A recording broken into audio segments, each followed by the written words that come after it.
बताया है, अगर आपको याद हो तो रूल मैंने बताया limit x tends to 0 sin x upon x जो होता है वो 1 के इक्वल होता है। इसके प्रूफ का हम लोग डिस्कस कर चुके हैं है ना। लेकिन limit x tends to sin x upon x होना चाहिए। यहाँ पर तो x है ही नहीं sin ax के नीचे और ना sin bx के नीचे। तो देखो कैसे लाएंगे। मैंने क्या करा, जैसे मैंने लिखा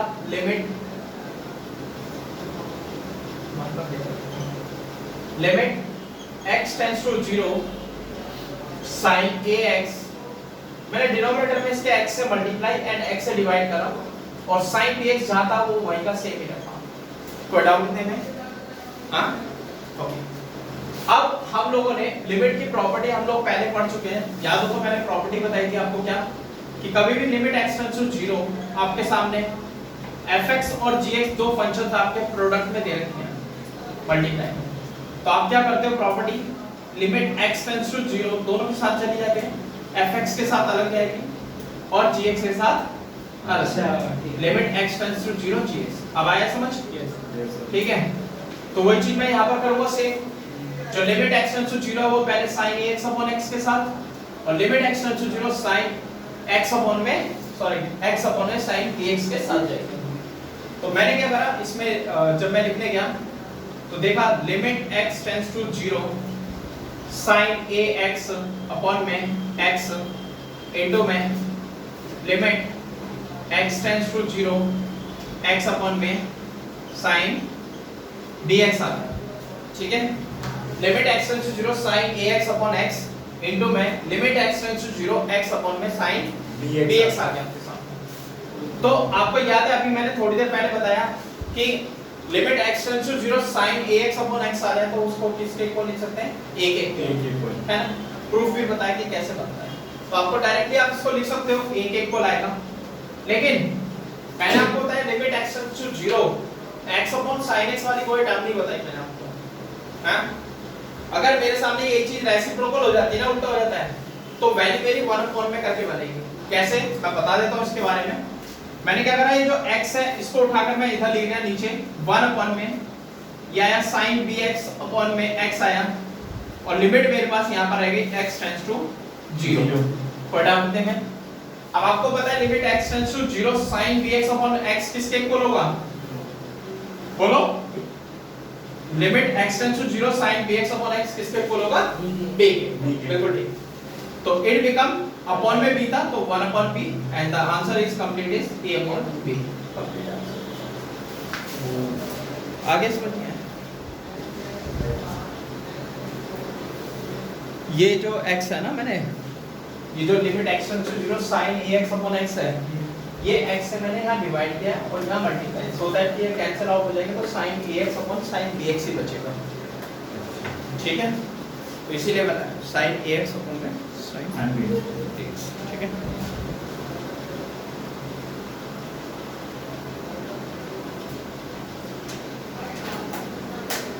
ये साइड का हो गया।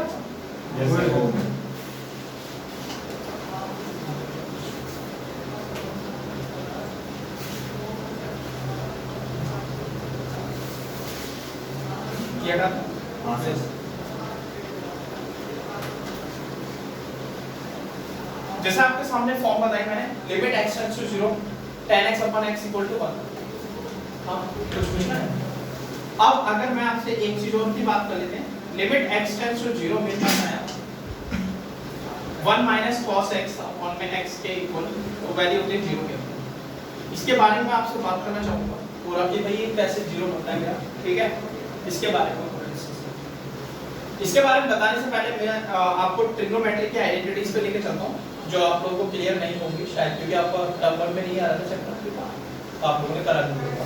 बता दूं क्या होता है।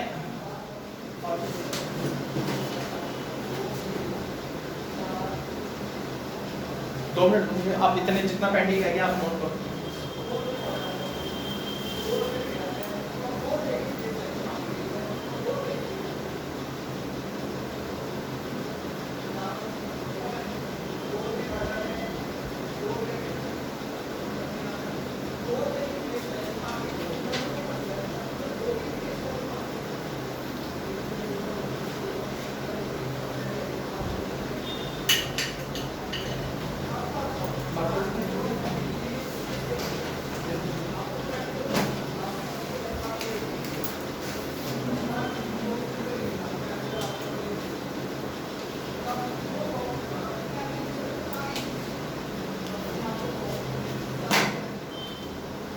देखो मैं इसके बारे में थोड़ा सा बताना चाहूंगा। 1 माइनस cos x है तो आइडेंटिटी के बारे में थोड़ा डिस्कस कर लेते हैं।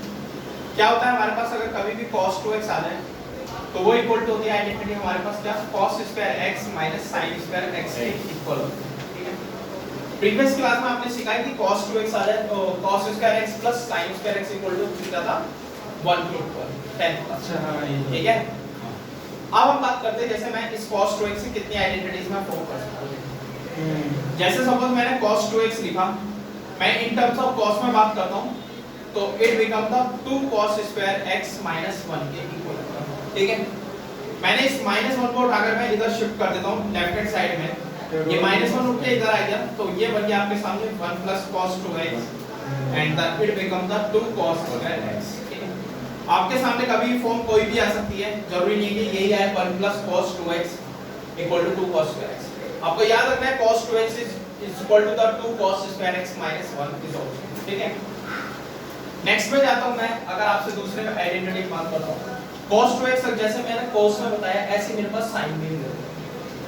कैसे मैंने बताया, जैसे अगर मैंने आपसे बात की cos 2x equal to in terms of sin is 1 minus 2 sin square x के इक्वल। मैंने इस 1 को उठाकर इधर लेफ्ट हैंड साइड में शिफ्ट किया तो it become the cos 2x minus 1 is equal to minus का 2 sin square x. I shift this minus to the left hand side and the terms become the 1 minus cos 2x is equal to the term become the 2 sin square x. आपको यही form याद नहीं रखनी कि 1 minus cos 2x equal to 2 sin square x. No. आपको cos 2x पूछ सकता है इन टर्म्स ऑफ sin में तो 1 minus 2 sin square x की आपको याद रखना चाहिए। ठीक है, इसमें और इसमें फर्क क्या है कि अब यार ये बताने का मेरा लॉजिक क्या था, मैं इससे मैं हाफ ऑफ एंगल की प्रॉपर्टी बना सकता हूं। एंगल हाफ ऑफ एंगल की कैसे बनती है, जो मेरे एंगल है ना उन्हीं को मैं हाफ करूंगा। ठीक है, ठीक है, हाफ कैसे, ओनली एंगल, पूरी होल की टर्म नहीं। ओके, देखिए तो मैंने लिखा 1 प्लस cos 2x का हाफ करूंगा तो कितना बनेगा angle half cos x।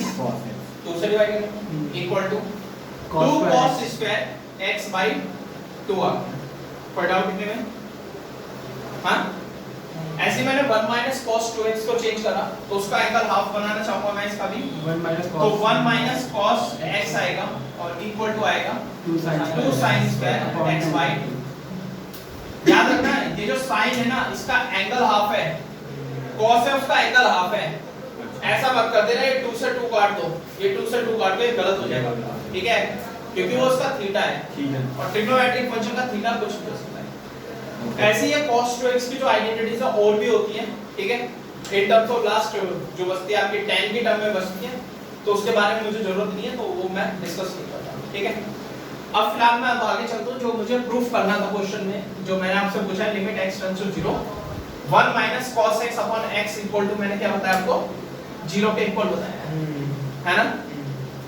1 minus cos x upon x equal to मैंने बताया क्या 0 के इक्वल।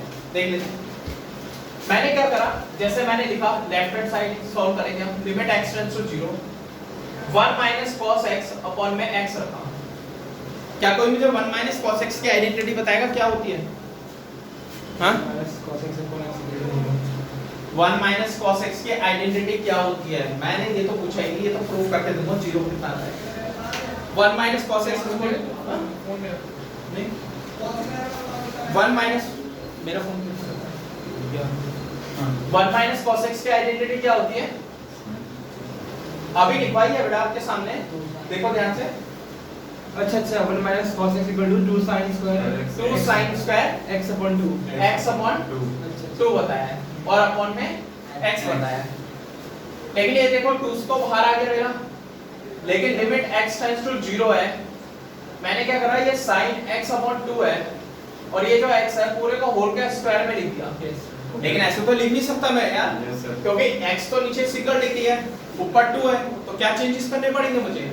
इसके लिए मुझे क्या करना पड़ेगा, स्क्वायर के बाद x से मल्टीप्लाई, सो दैट ये जो स्क्वायर है ये x को काट देगा तो x बचेगा। आगे समझ। अब आपको पता है limit x tends to 0 sin ax upon x बताई थी अभी थोड़ी देर पहले, फिर दोबारा से लिख देता हूं आपके लिए। Limit x tends to 0 sin ax upon x बताया था किसके इक्वल होता है? a के।